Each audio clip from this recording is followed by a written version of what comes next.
लंबे बालों वाली बहू। अंजलि ने बचपन से कभी बाल नहीं कटवाए होते, जिस वजह से उसके बाल उसकी हाइट से भी लंबे होते हैं। एक दोपहर उसकी मम्मी अंजलि के बाल बांध रही होती है।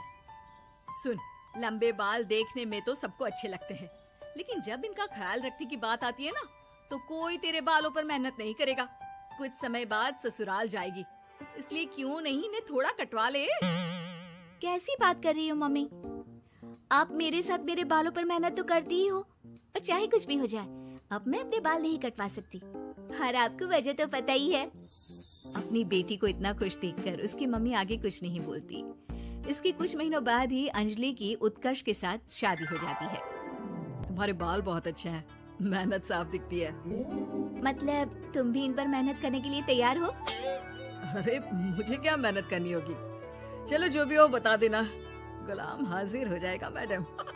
पति की बात सुन अंजलि हंस पड़ती है। दिन बीतने लगते हैं, सब कुछ अच्छा चल रहा होता है, लेकिन सिर्फ उसी दिन तक जब तक सिर धोने की बारी नहीं आती। और वो दिन आते ही अंजलि उत्कर्ष के पास जाती है। सुनिए ना, मैं अकेले हेयर वॉश नहीं कर सकती, प्लीज हेल्प कर दो। अरे यार, आज तो बहुत इम्पोर्टेंट मीटिंग है, जल्दी ऑफिस पहुंचना है। कल कर लेना, पक्का मदद कर दूंगा। सॉरी यार।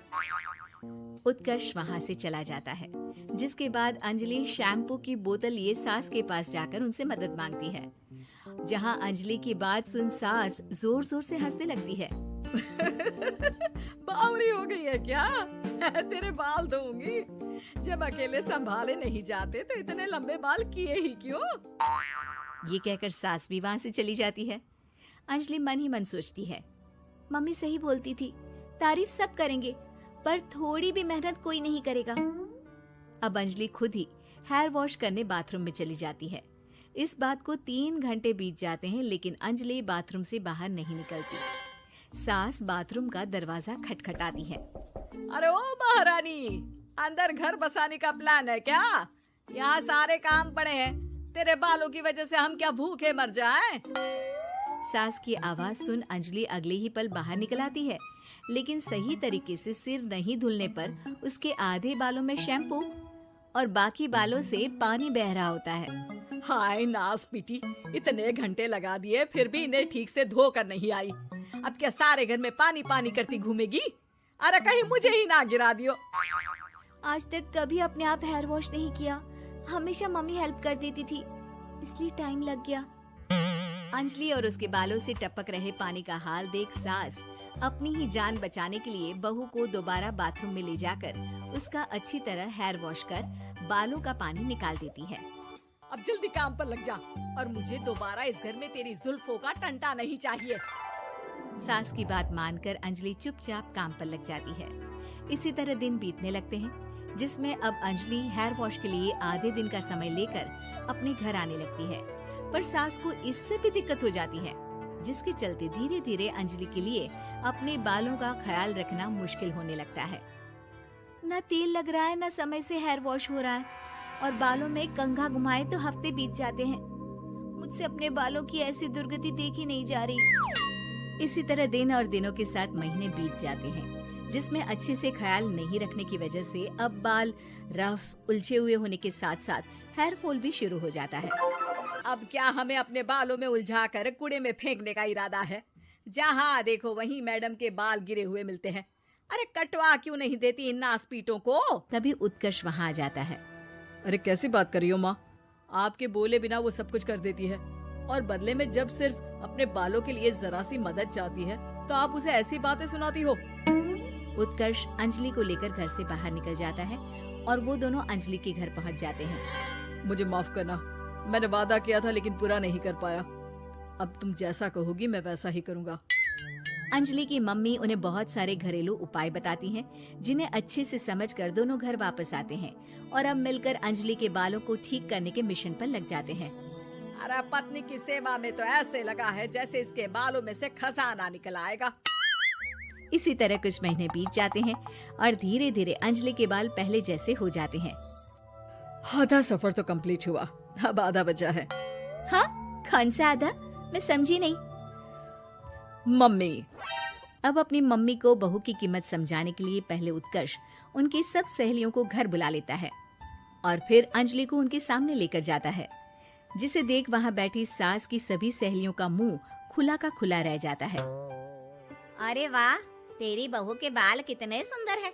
आज से पहले हमने कभी इन पर ध्यान कैसे नहीं दिया। और वैसे इतने लंबे बाल संभालना सबके बस की बात नहीं, लेकिन तुम्हारी बहू को देखकर लगता है कि ये इसमें प्रो है। वैसे बहू, लंबे बाल देवी के भी होते हैं और चुड़ैल के भी, इसलिए अपने अंतर्मन में कभी कुछ बुरा मत आने देना और इस घर के लिए लक्ष्मी का रूप बनना। अरे किस बात की, घर की आधी लक्ष्मी तो ये इन्हीं जुल्फों पर खर्चा कर देती है। सास की इस बात पर अंजलि तुरंत पैसे ले जाकर सास के हाथ में रख देती है।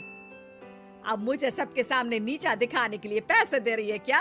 नहीं नहीं मम्मी जी, पैसे आपको इसलिए दिए हैं क्योंकि ये उन्हीं बालों की कमाई है जिन्हें आप रात दिन कोसती रहती हैं। अगर आप वो सब नहीं करती तो मेरे बाल खराब नहीं होते और ना ही मैं ये पैसे कमा पाती। है? क्या मतलब है? कहना क्या चाहती हो? मैं शादी के पहले से ही एक हेयर केयर यूट्यूब चलाती हूँ, जहाँ शादी के बाद और बालों के हाल की वजह से मैं इनएक्टिव हो गई थी। पर उस दिन जब उत्कर्ष और मैं मम्मी के पास उपाय पूछने गए तो आइडिया आया कि अपनी हेयर प्रॉब्लम्स ओवरकम करने के साथ साथ इस प्रोसेस की वीडियो बनाकर उसे भी यूट्यूब पर डाल दो तो। और अंजलि की इस आइडिया से वीडियो हिट हो गई, चैनल के सब्सक्राइबर भी बढ़े, साथ में व्यूज और पैसे भी मिले जो इसने आपको देने के लिए सोचा। बहू की बातें सुन सास को अपने बर्ताव पर पछतावा होता है और अब सास, बहू और पति सब मिलकर हेयर केयर और यूट्यूब चैनल पर काम करने लगते हैं।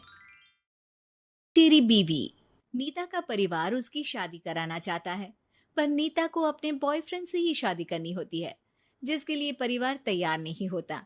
इन्हीं सब उलझनों के बीच नीता के पापा उसकी मर्जी के खिलाफ राघव और नीता की शादी करा देते हैं। शादी ਤਾਂ ਤੁਸੀਂ ਮੇਰੀ ਕਰਾ ਦਿੱਤਾ, ਹੁਣ मैं भी देख दिया ए परिवार खुश किवें रहंदा है।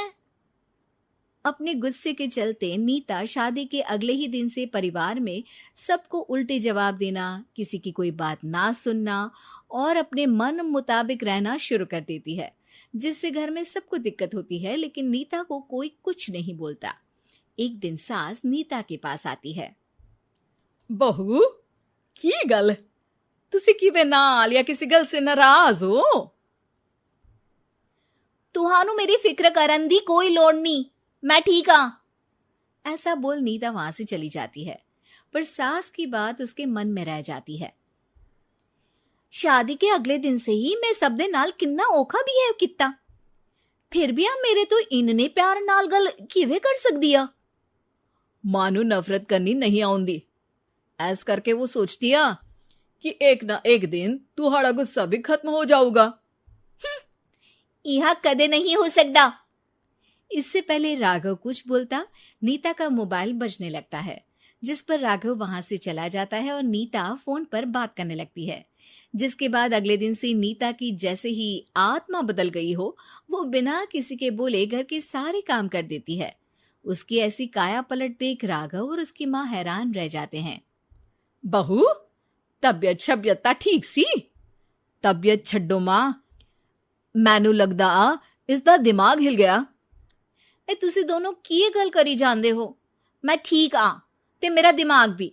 बस आज रियलाइज हो गया कि मैं अपने गुस्से विच कितना प्यारा परिवार ठुकरा रही सी। नीता की बात सुनकर सब बहुत खुश होते हैं और अब नीता सास की सेवा से लेकर पति की हर बात मानने लगती है, जिसकी वजह से कुछ ही समय में घर की सारी भाग दौड़ उसके हाथों में आ जाती है। उसी के साथ सास और राघव भी हर काम के लिए नीता पर ही डिपेंड हो जाते हैं। नीता, मेरा लैपटॉप किथे आ?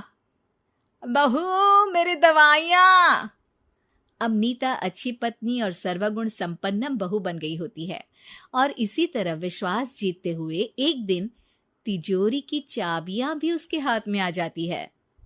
ऐ हुई ना गल, हुन आएगा जिंदगी विच स्वाद। तिजोरी की चाबियां हाथ में आते ही नीता एक रात सास और पति के सोते ही सारे गहने और कैश लेकर घर छोड़ अपने बॉयफ्रेंड के पास चली जाती है। रवि, मैं आ गई, अब सानू कोई अलग नहीं कर सकता। ते वेख, मैं सारी ज्वेलरी ते कैश भी साथ ले आई। नीता की ये बात सुनकर रवि खुश हो जाता है और वो दोनों साथ रहने लगते हैं, जिसमें नीता पूरा समय काम करती है तो रवि उसके लाए पैसों पर ऐश करता रहता है। मैं तेरे तो प्यार कर दिया, ता करके ससुराल छड़ाई, और एक तू आ जो पैसों दे आगे कुछ भी नहीं देखदा। ओ महारानी, अपने काम तो काम रख, मेरे ते जुबान लड़ान दी जरूरत नहीं, वरना इस घर तो बाहर कर देना है। ऐ मेरा घरा, तेरा ससुराल नहीं, जीवे मन किया रहली, इथे रहन लाई, हाथ चला जुबान नहीं। रवि की बातें सुन नीता के सिर पर जैसे आसमान ही टूट जाता है। एक तेरे करके मैंने अपने मां पियो नाल उस भले चंगे ससुराल नु भी धोखा दिता, ते तू छड्ड परे, मेरी ही गलतियां। जे अखा उत्थे तेरे प्यार दा पर्दा डाल, उस दिन फोन ते तेरी गल्ला विच आ गई। जे नहीं आउंदी ता आज खुशी नाल उथे ही बैठी होनी सी। ए भाषण उन्ना दियो जिससे इसका फर्क पड़े, मेरे कॉल नौटंकी नहीं। रवि वहां से चला जाता है और नीता रोती पछताती वहीं बैठ जाती है। हाय रब्बा, ए मैं की कर दिता, उस घर विच भी वापस नहीं जा सकती। एक ता घर छोड़ा, नाल चोरी भी की, कोई मेहणु माफ नहीं करूंगा। घर कैसे वापस जाए इसी डर से नीता रवि का घर छोड़ नहीं सकती। इसी तरह दिन बीतते हैं और उन्हीं के साथ हालात बद से बदतर होते जाते हैं। अब रवि पैसों और अपनी मनमानी के लिए नीता के साथ मारपीट भी शुरू कर देता है, जिससे परेशान होकर एक दिन नीता उसे छोड़ अपने ससुराल वापस आ जाती है, जिसे वहां देख राघव गुस्से से लाल हो जाता है। हुन इथे की लेना या, हमारी जिंदगी के साथ घर ता तू पहले ही बर्बाद कर गई सी। जान दिया, मेरी गलती माफी लायक नहीं। मैं कमली सी उस ढोंगी नु सच्चा प्यार दे, इस सच्चे प्यार नु बोझ समझती बैठी। मैनू माफ कर दो। जे मेरी नूरानी समझ गई या कि उस तो गलती हुई या, फिर किस बात का रुसना मनाना। केड़ी नूरानी, रानी बोलन जोगा इसने केड़े झंडे गाड़ दिए, मां याद कर। तेरे घर विच चोरी कर बहू ते पत्नी सब रिश्ते तोड़ भाग गई सी, और फिर की मानता रहिया, गलती हो गई सी। एक गलती ता रब भी माफ कर देता, ते तू और मैं ता सिर्फ इंसान ही आ, माफ कर दे। मैं बोल रही आ, ये दोबारा कदी कोई गलती नहीं करेगी, इसदा नहीं ता मेरा ही भरोसा कर ले। ठीक आ, जिवे तुहानू ठीक लगे, पर इसे बोल दे मेरे कोलो कोई उम्मीद ना रखे। तुसी जीवे कहोगे। अब सास हर रोज राघव को मनाने की कोई ना कोई नई तिकड़म बताकर नीता को उसके पास भेजती रहती है, जिससे कुछ समय बाद नीता का पछतावा और कोशिशें देखकर राघव भी उसे माफ कर देता है। पोपटलाल पूरे दिल्ली शहर में बड़ी बड़ी डींगे मारने के लिए प्रसिद्ध था। साथ ही वो अव्वल दर्जे का पेटू भी था। उसकी इस आदत के चलते कोई भी आदमी उसे अपने घर भोज पर नहीं बुलाता था। फिर एक दिन पोपटलाल अपनी बहन के घर जाता है, जो दूसरे शहर में रहती थी। अरे पोपटलाल, बड़े दिनों के बाद तुझे मेरी याद आई। माय डियर बहना, तू तो जानती है मैं अपने कारोबार में कितना व्यस्त रहता हूँ। हाँ, तेरी बात भी सही है। अब आया है तो कुछ दिन ठहर के जाना। अरे दीदी, ये भी कोई कहने की बात है। श्यामा देवी पोपटलाल को रहने के लिए एक कमरा दे देती है। अगली सुबह पोपटलाल जोर जोर से गरारे करना शुरू कर देता है। नकुल की पत्नी नींद से जाग जाती है और घबराकर अपने पति नकुल को जगाती है। अरे उठिए, लगता है हमारे घर में कोई जानवर घुस आया है।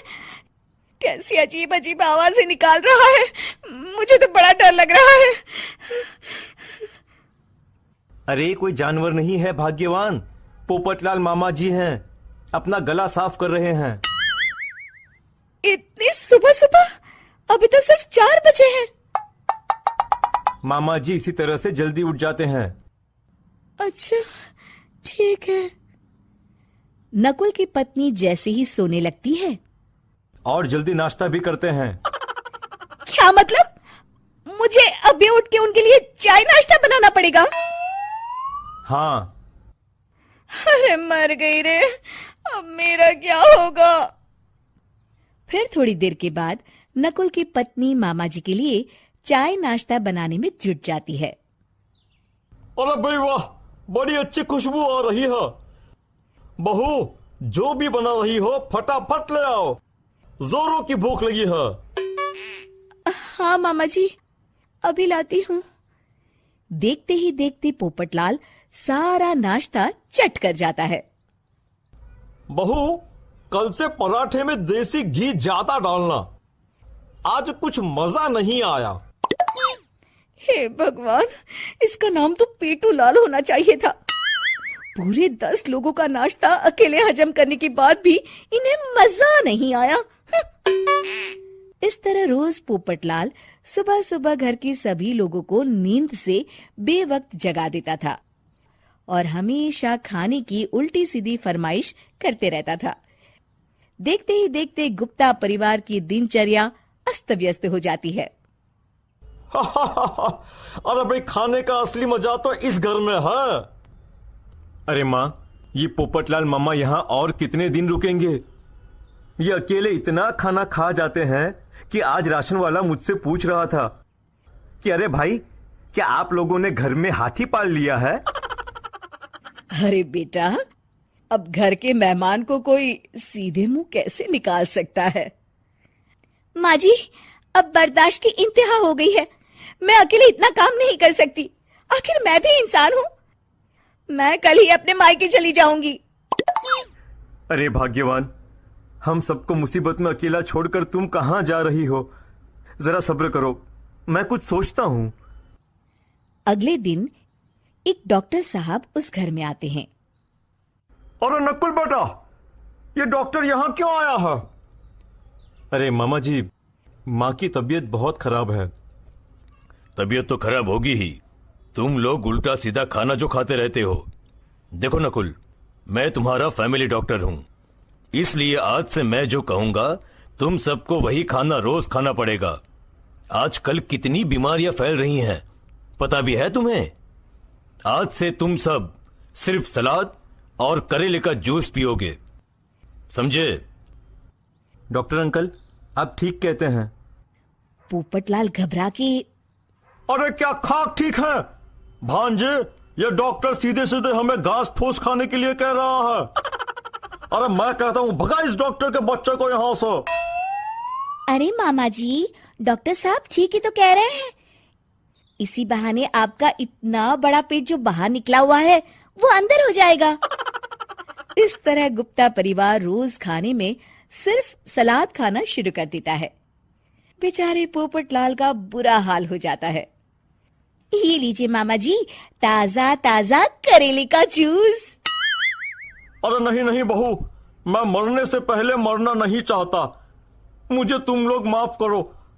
यह भेड़ बकरी वाली जिंदगी तुम लोगों को मुबारक हो। मैं तो चला यहाँ से। पोपटलाल अगले दिन ही घर छोड़कर चला जाता है। क्यों बेटा नकुल, मेरी अदाकारी कैसी थी? मजा आ गया डॉक्टर। आपने तो बॉलीवुड के कलाकारों को भी मात कर दिया। आपको तो ऑस्कर मिलना चाहिए। बेटा, ये थोड़ा ज्यादा हो गया।